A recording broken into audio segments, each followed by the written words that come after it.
மலேசியாவில் ஒரு வியாபாரம் தொடங்கி 30 நாட்களுக்குள்ள அதை பதிவு செய்யவில்லை என்றால் சுரோஹஞ்சை ஹரிகன் மலேசியா சொல்லுவோம், அதாவது SSM section 5 registration of businesses act 1956 இந்த சட்டத்தின் கீழே 30 நாட்களுக்குள்ள உங்களோட வியாபாரத்தை பிசினஸ் பதிவு செய்ய வேண்டும் என்று சொல்லப்பட்டுள்ளது. செக்ஷன் 12 என்ன சொல்லுதுன்னா, அப்படி நீங்க அந்த வியாபாரத்தை பதிவு செய்யவில்லை என்றால் அது ஒரு குற்றச் செயலாகும். அபராதம் 50,000 வெள்ளி வரைக்கும் விதிக்கப்படலாம் மற்றும் 2 வருட கால சிறு தண்டனை மேக்சிமம் தண்டனை வழங்கப்படலாம்.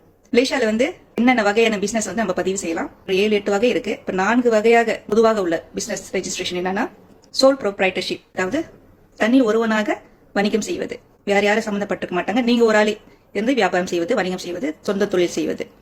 இது ரெஜிஸ்ட்ரேஷன் ஆஃப் பிசினஸஸ் ஆக்ட் கீழே தான் கவர்ன் பண்ணுவோம். இருந்தாலும் SSMல ரெஜிஸ்டர் பண்ணணும். ரெண்டாவது பார்ட்னர்ஷிப், அதாவது கூட்டாக வணிகம் செய்வது, under registration of businesses act மற்றும் பார்ட்னர்ஷிப் ஆக்ட் 1961 கீழே வணிகம். இதையும் நம்ம பதிவு செய்தாக வேண்டும். பிரைவேட் லிமிடெட் கம்பெனிஸ், வரையறுக்கப்பட்ட தனியார் நிறுவனம், இது companies act 2016 private limited company, central Bahar company ஆரம்பிக்கலாம். அடுத்தது பப்ளிக் லிமிடெட் கம்பெனி, அது பொது உடைமை நிறுவனம், இதன் மூலமாக கூட வணிகம் வியாபாரம் செய்யலாம். இதெல்லாம் பதிவு செய்ய வேண்டும் கம்பெனிஸ் ஆக்ட் கீழே. செய்யும் அனைவருக்கும் நன்றி, வணக்கம். திருச்சிற்றம்பலம்.